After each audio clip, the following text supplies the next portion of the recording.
Welcome to Rome. This is The Bittersweet Life with Katie Sewell and Tiffany Parks. Hello and welcome to The Bittersweet Life.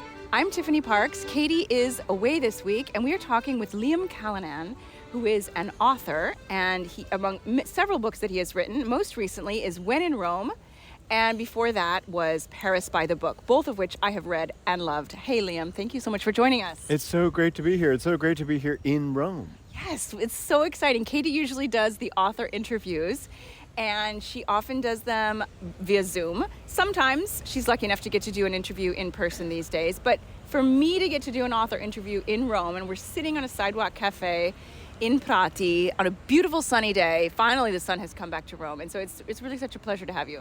It's so great to be here, and I take full credit for having brought the sun back from Wisconsin. Yes, who knew Wisconsin had better weather than Rome? So I want to talk specifically about your book, When in Rome, because that's your newest book. When did that come out? When in Rome came out in April of 2023, so just a couple weeks ago. A few months ago. I didn't realize it was so recent. I thought it was March.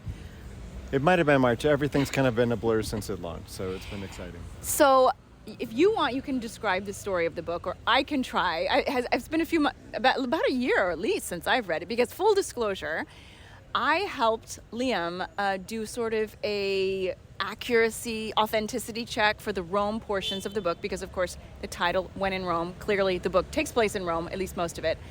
And so I got to read it before anybody else did. Yes, I had to have like an expert core of people read it because I don't live in Rome. I've been to Rome several times before writing the book, but I really needed some kind of local expertise on the ground. And I thought, Bittersweet Life, Tiffany, this is the perfect kind of connection. And so, Tiffany, you were very graciously read the book, gave me some great advice. And I liked how you also kind of let me slip at the end. There's some, I don't know how, I don't want to spoil it, but there's an interaction with the Italian legal system where you said, this could never happen in real life. Tell your readers that. But I'm going to let it slide because it's such a great ending. So I was like, oh, this is great. So we got that kind of leeway. But actually, if I had to come up with a quick introduction or summary of it, what I've been using, it's an American realtor. She's in her 50s. She's looking for a midlife change. She comes to Rome to help some nuns sell their old convent. And then in the process decides she wants to join the convent. And right at that point, her old college flame shows up and a dilemma ensues.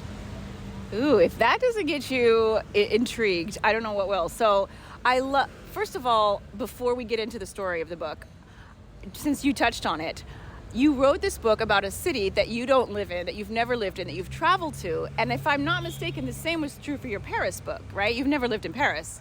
It was true of the Paris book, and it was also true of my first book, which was set in Alaska. I have a thing about, I like to travel to books in my head before I actually go there. I always show up in the city eventually, but part of my experience and part of what I'm writing about is being a visitor to a city, not being a local in that city. And so in some ways, it's very reflective of my own experience. But I like to travel through reading myself, and so I like to travel through writing as well. And so I love Rome, and part of the process for researching the book was actually tuning into the Bittersweet Life each week so I could kind of hear those bells chiming and kind of put myself in the mood before I would settle in for that week's writing assignment. But I think it's part of the pleasure for me. For me, the pleasure of reading is getting to go someplace. And so I've always wanted to go places in my own work. So I wouldn't pick someplace out of the blue and then never actually go there. That's not my style. But at the same time, I do want to go to places I'm unfamiliar with because I think something about that unfamiliarity breeds an extra level of observation, or at least it does for me. I love that. And I love what you say about, traveling through reading and traveling through writing. We have talked a lot about traveling through reading on this show. Sorry, motorcycle. We have done at least one episode on, have you ever traveled because of a book you read that inspired you to go there? Yes. Or have you ever picked up a book that was set in a place that you went? And both are wonderful, and both are great things to do. So if you love Rome or Paris, When in Rome, Paris by the Book, they're both awesome. And your first book that's set in Alaska? It's called The Cloud Atlas, which importantly is not Cloud Atlas by David Mitchell, which is a much more famous book. My title is similar, except I have a "the" at the beginning, which teaches you the value of editing. If I'd only cut that "the," I might have won the Booker Prize too and had a Tom Hanks film made about me. But that was another place I'd always been kind of amazed about, Alaska, and that's set during World War II and kind of follows a strange chapter of American history that occurred then. And so I think it's just a way to explore. The more you explore a place from the process of writing, the more you uncover about it. It's a kind of a deeper, richer way to live in the city. And I thought Rome is just such a wonderful place to do that from. It's of course the challenge is you're bumping into so many different stories over here along the way. You can't turn and not hit like another, not just a story, but like an amazingly deep 2,000-year-old story. And so kind of sifting what was true and what was not and how deep I could go, that was always a challenge all the way through. But if anything, like I overwrote, so I probably had about 600 or 700 pages of stuff that I wrote. And then of course I had to toss about 400 pages. That is so much. It's so much. I wish I was... Do you save that stuff? I do save it, but I call it the bullpen. Like I just kind of keep cutting off things and putting them in this file. Because like it's all, I guarantee you listeners, it's all amazing writing that you would want to read every word of. But I know that like I'm not capable of writing an 800-page book that's going to have people hooked. Some authors are, but for me it would just get repetitive, I think, for my readers.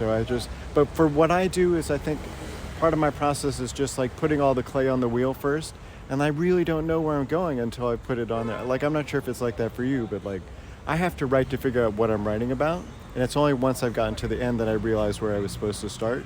And so once I've gotten that, then I can put together the kind of whole process. But until that point, I just kind of write, kind of churn up. I'm so jealous of writers who outline, who kind of have everything sorted out from the beginning, because they really seem to kind of have like a much more efficient way of writing. I just have to pile out the words.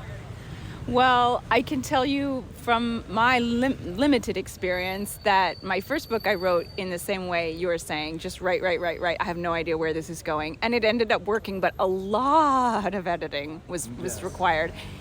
And now I have tried to do the plotting, like you said, the outlining, but I'm not finding it's any easier. I find that I can make an outline, but can I follow it? That's the hard part. That's the hardest part. The tyranny of the outline. Like I think, one author told me, it's just you suffer at the beginning or you suffer at the end, depending on when you do your process. And for me, I guess I suffer at the end because there's just dramatic changes in this book all the way through and just kind of cutting and shaping. But for me, that's the fun part. The hardest part is staring at the blank page, that little cursor that just keeps blinking at you, like, when are you going to type a word? I feel like that's what the cursor's telling me. But then at the end, when I'm kind of cutting and shaping and looking at the words and like weighing each paragraph. The funny thing is when I do readings now, even if I go to a bookstore and I read from a little bit of the book, I'll have this experience of like, I could cut this paragraph. I could cut this line. I could change this right now. And sometimes I do at the podium. I'm like, I could almost want to sell people books with my line edits that I did from the reading. I love that idea. I also love the editing process, and I just get out my machete and I just cut mercilessly. It's one of my favorite things. It's the best. There's nothing better than kind of cutting away. What I like cutting for is length too. Like if I'll just set myself a goal, like if a chapter's 25 pages, I'll say, let's get this down to 20. Or if a passage is like 1,000 words, I'm like, what can we do to get it to 800? I think there is such a thing as cutting too much. But rarely. I'm always about cutting more than you think you need because you can always add it back. Especially, I think about authors from previous ages before computers, when they would tear out pages, like they would be gone forever. Whereas for me, it's like, I can just open up a file. It's right. Now, I just want to touch back briefly on what you were saying about in your writing about places that you travel, because I'm curious. And it might be different for these two different books, the Paris book and the Rome book, but did you get inspired by a trip to that place and then you started writing? Or did you think, okay, I'd love to write about Rome, and then you went there? I'm definitely inspired by a trip. In each case, I was inspired by a trip. Like in Paris by the book, I was inspired because I had gone to Paris with my family to write an article about children's books in Paris. And while we were there, we stumbled into an English language bookshop, and the proprietor kind of half-jokingly offered to sell the bookstore to us. And my wife is a much more financial... I was ready to do it and lose all of our money in a month. But my wife, thank God, is more responsible than I am. But still, I thought, like, what if we had bought the bookshop? What would it... Like a little American family in Paris running a bookshop in the Marais, what would that have been like? And so a book was born. In the case of When in Rome, things began a little bit differently. I was touring for another article. My daughter and I were touring around Europe, looking at universities with programs that taught in English, but the country's language was not English, so it would be a great way to go abroad. And when we stopped in Rome, we stayed in this little boutique hotel up in Trastevere called, now you're going to have to help me with the name, Donna Camilla Savelli? Yes, and our listeners have been hearing about this hotel recently. I know, this is so exciting that this is all going to This is happen. synchronicity, I swear. So my daughter and I were staying in this little hotel up in Trastevere. It was beautiful, and we just kind of stumbled into it. And as we were checking in, I mean, it was a great kind of little castle of a place. And as we were checking in, a nun appeared from like behind this little door and then walked behind us across the lobby and then through another door. And I asked the receptionist, I said, what's going on? Is there a convention or something? She said, no. This all used to be a convent, but the nuns over time was sold off different wings of the convent, and now there's just a couple of them left who are still on the premises until they too fade away. Then the whole hotel will be given over to hotel business. And I just thought, like, what an amazing story to kind of have a community that's been here for, I think in their case, like 400 or 500 years. And what happens when that all shifts over to kind of a new transition. And so once the wheel started turning, I just couldn't stop thinking about it. And that put me in mind of like, what happens when a convent has to sell? Like, who helps them with that?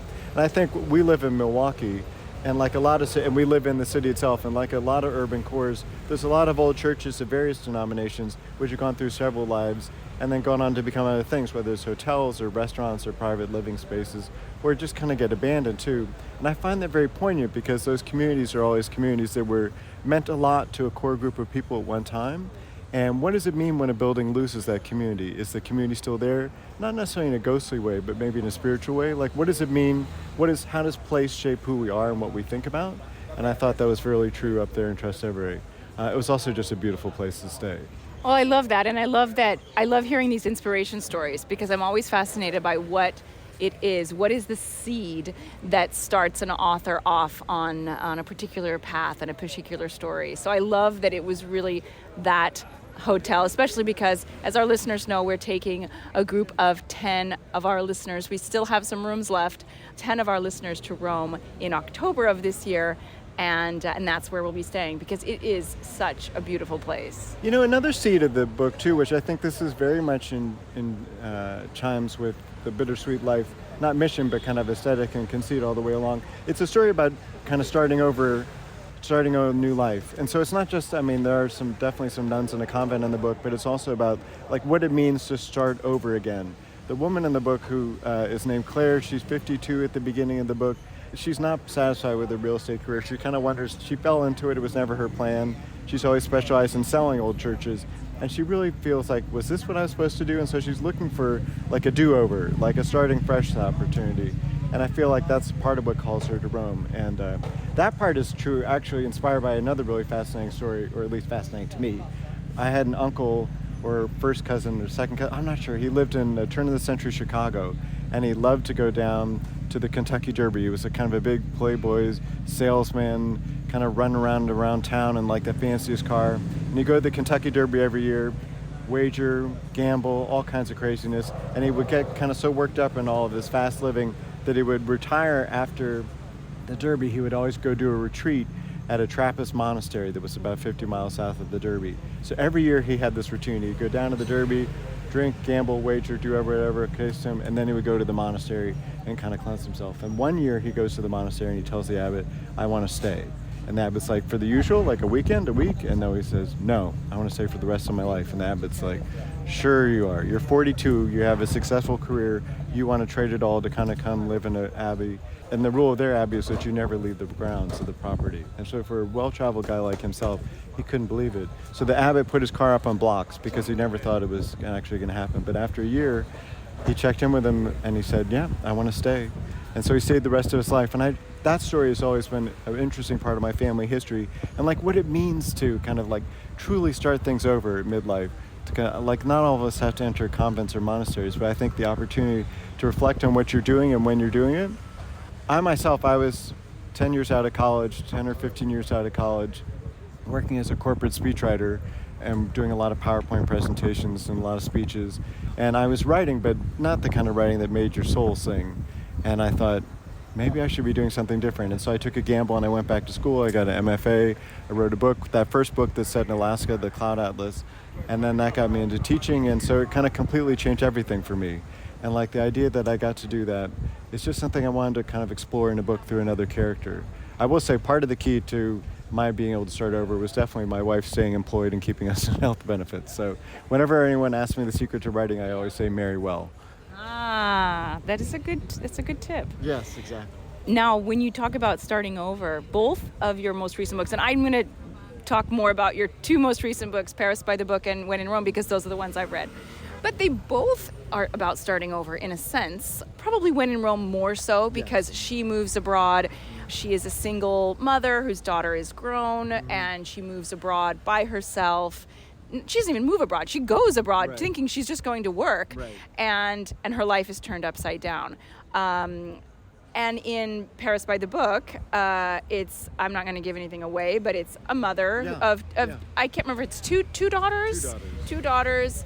And they moved to Paris to buy this bookshop, sort of on a whim, after there's been also a rupture in the family.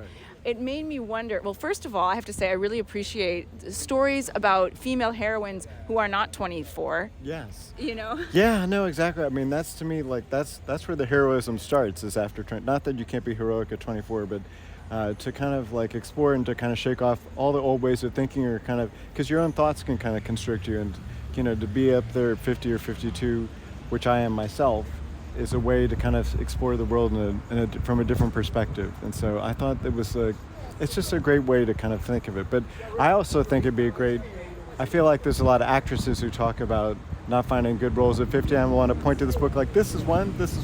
Absolutely. And there is a romantic element as well, which is great. There's a romantic element to this as well. It's a rom-com with a comment, like a Roman comedy with a comment, rom-com with a comment. Rome rom-com. But I mean, that's another part of, like, I interviewed many women for the story, both women religious, and I interviewed women realtors, and had a lot of women read the book so I could get that right. But again, I'm kind of approaching it from another perspective.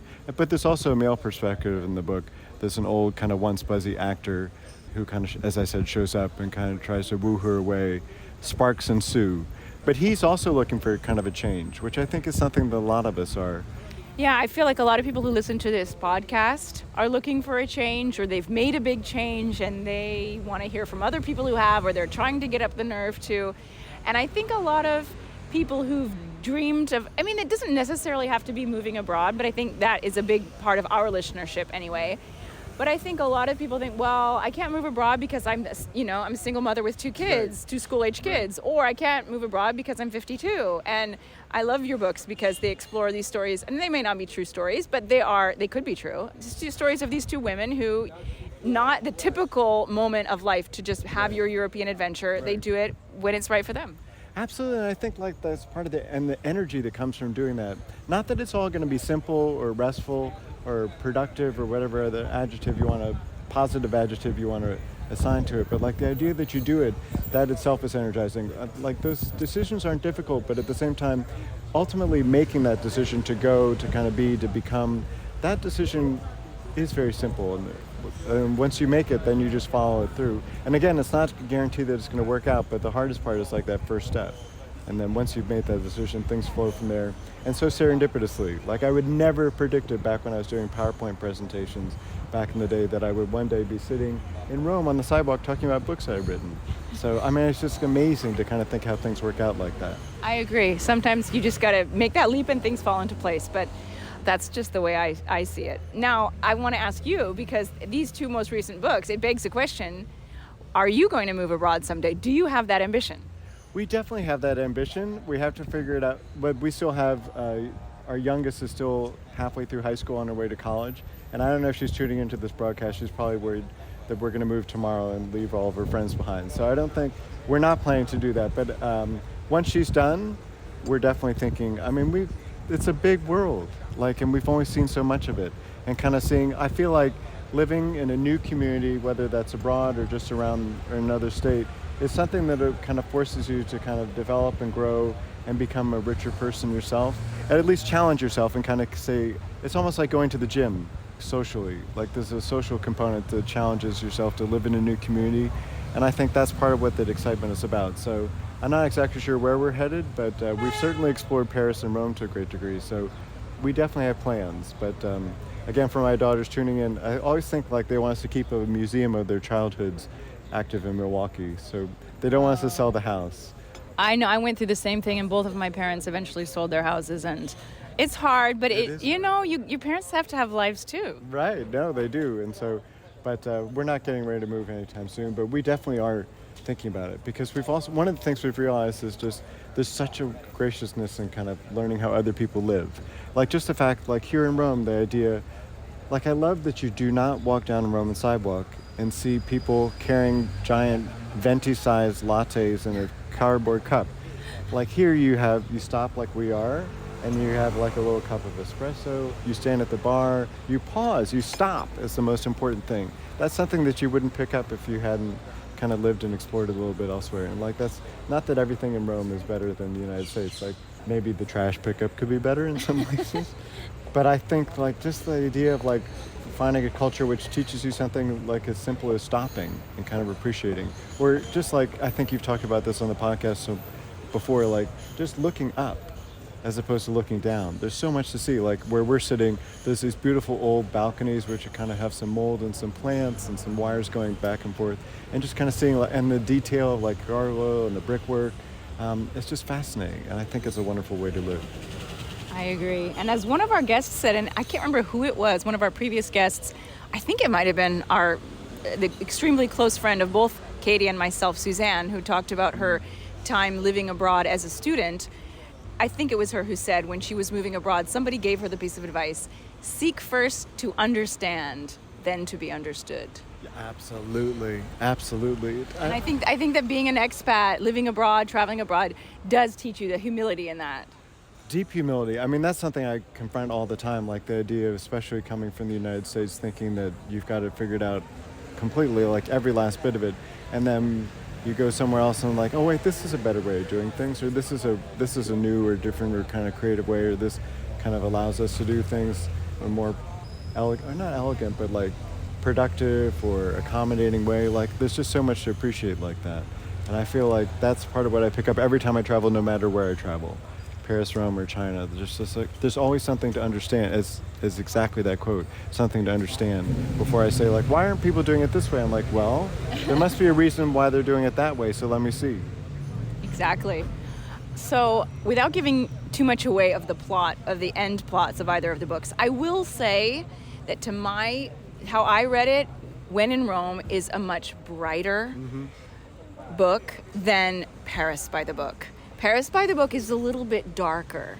And I wonder if the cities themselves influence that, because Rome is not just bright as far as the sun, but it's a cheerful place. Rome is a upbeat place, whereas Paris is a more moody, melancholy place. That's a really interesting way to read it. I hadn't thought about that, but I think that's entirely true. I think like I let the book tell me what it's going to be about, and then with the Paris by the Book, like it's not entirely dark, but the ending is kind of darker, and it's a more kind of, well, it's a bittersweet ending a little bit. And whereas the Rome book was just, I think, just kind of more raucous and joyous book. Looking again, like if we could only have all of our listeners at this little table with us, they would see the sunshine, they would see the leaves, they would see the kind of planters overflowing with flowers. I mean, there's a certain anarchic quality to Rome. There's also just a kind of it's hard not to see someone smiling. I usually say like New York City, and I love New York City, but it's almost impossible in New York City not to bump into someone who's having, as I put it, the worst day of their entire lives. Like, it just always seems like that process. Whereas in Rome, I'm always bumping into someone who's clearly having the best day of their lives, whether they've traveled here from a great distance and they see the Trevi Fountain for the first time, or they're just kind of walking down the street from the grocery store with arm in arm with a friend of theirs. It's not all happy-go-lucky, but there's a certain joy to the city that informed the book, and I wouldn't argue with that. I love that. So now what I want to know is what you're working on next. Oh, because every writer has something up their sleeve that they're either writing or planning to write. I definitely have something up my sleeve, but I'm trying to figure out exactly where it goes. But I have a couple different projects. One of them, I'll just kind of say, my family and I took a Christmas trip to Dublin this year, and so that may factor into something like that. We'll have to see. And then continuing the kind of role of exploring through place, I have another nonfiction project I've been working on, which is about the first person to fly to the Hawaiian Islands from the United States, who happens to be a Milwaukee native. And he flew at the same time Lindbergh flew to France, but it had nowhere near as big a reception because it was just overshadowed by reaching Europe as opposed to the Hawaiian Islands. His story's always fascinated me because it was equally audacious adventure. And then also, he at midlife, after having kind of this celebrated career early on and then kind of fading into obscurity, then kind of quit everything and became a priest at 50 and would fly around to tiny parishes for the rest of his time. So there's something about that story which matches that spiritual element, but also the exploring element that's going to come together. So but that's right now as a nonfiction book. Yeah, I'm just kind of auditioning cities of the world. So if listeners want me to kind of come write the book of their city, well, we'll have to figure it out. London calling, we could figure it out. That sounds good. London is a fascinating place. It is. I have to say, though, just walking around Rome today, I don't know if I'll be able to convince my editor that I could do another Rome book, but there's so many stories here. And there's just like, there's one around every single block. I was just having such the most marvelous walk over here today. And I broke one of my rules. One of my rules is when I'm in a city is to never take the subway, because life is experienced up top. You can see so much more, but I was a little bit late today, so I took the subway over. But one thing I like about the subway is like coming out, it's like a Broadway moment. When you emerge up from the steps, it's like showtime. Like the city unfurls itself around you, the lights turn on, the sky above you illuminates, the trees start leafing extra, and you kind of emerge from that darkness of the tunnel into the light of the day. It's just a wonderful moment. And so I think there might be maybe a little bit more Rome left in me, maybe a short story, I'm not sure. But I'm going to be vacuuming up the stories all the way home as I walk today. I love that visual of vacuuming up stories. I think you and your wife, once you got the empty nest, you got to come live in Rome. Because it sounds like, just hearing you talk today, that you love this city. I mean, how could I not? But I absolutely do love the city. Like, I love everything. Like, not just the food and the drink, but the people and just like the exploring it. And how like you can kind of go walk through different centuries of history over the course of a block. Like, I would say this building's probably late 1800s that we're outside. But I'm sure it wouldn't take us more than 100 yards to find something from like the 1st century BC. Or that wonderful church, the Basilica of St. Clement, that we toured, where you can literally go from, 1500 to 300 to... It's the top church was built in about 1100, and then the lower church was built in the 300s, and then the lowest level was built, after the fire of Nero, 64 AD, somewhere after that. Yeah, we went there together. Yeah, I took you there. It's just, but that was amazing to kind of travel through all those different layers of history, and that they're still there. I know, it's incredible. It's like visiting the 1st century without going anywhere. Like people ask about like science fiction time machines. Like I understand the role of science fiction, but I've always thought like the best time machine is just to kind of walk down a city street and kind of see where the stories take you. Yeah, Rome is a city where time travel is not that hard to do. And just in case you missed it, last week I did a mini episode, or a week and a half ago, I did a mini episode all about San Clemente. So if you are like, what is this place? I've never heard of it. Go back a week and a half and you'll hear that bittersweet moment. I believe it was number 207.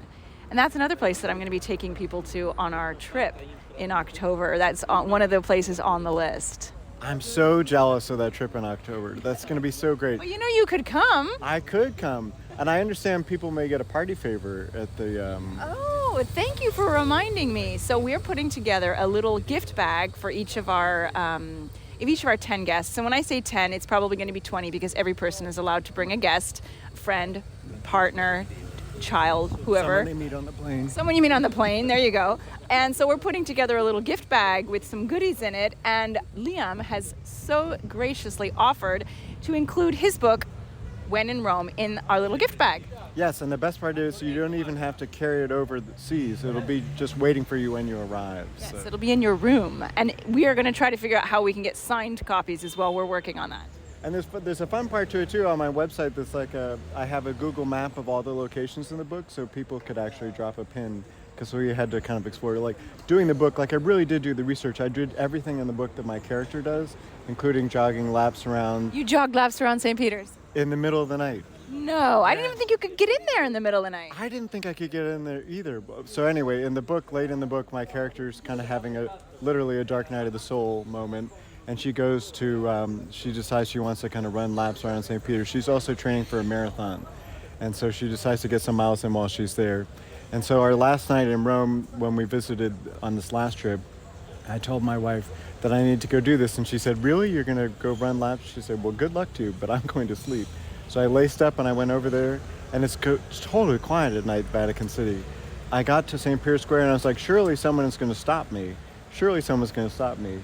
And no one did, so I just kind of went in the corridor, and there was definitely some policemen who watched me very carefully, but I didn't do anything crazy. I just ran some laps, 1, 2 laps, 1, 2, 3, 4, and I kind of got my miles in, and I just kind of let the atmosphere soak it up.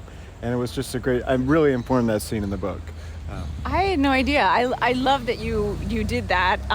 My first book, Midnight in the Piazza, I live in Rome, so it was easy for me to have been to all of the places. I didn't do everything she does. I mean, I didn't climb out of a window and hop down. Didn't? No. Oh. I didn't get to do that. I didn't get to go underground in the ruins of the theater of Balbi.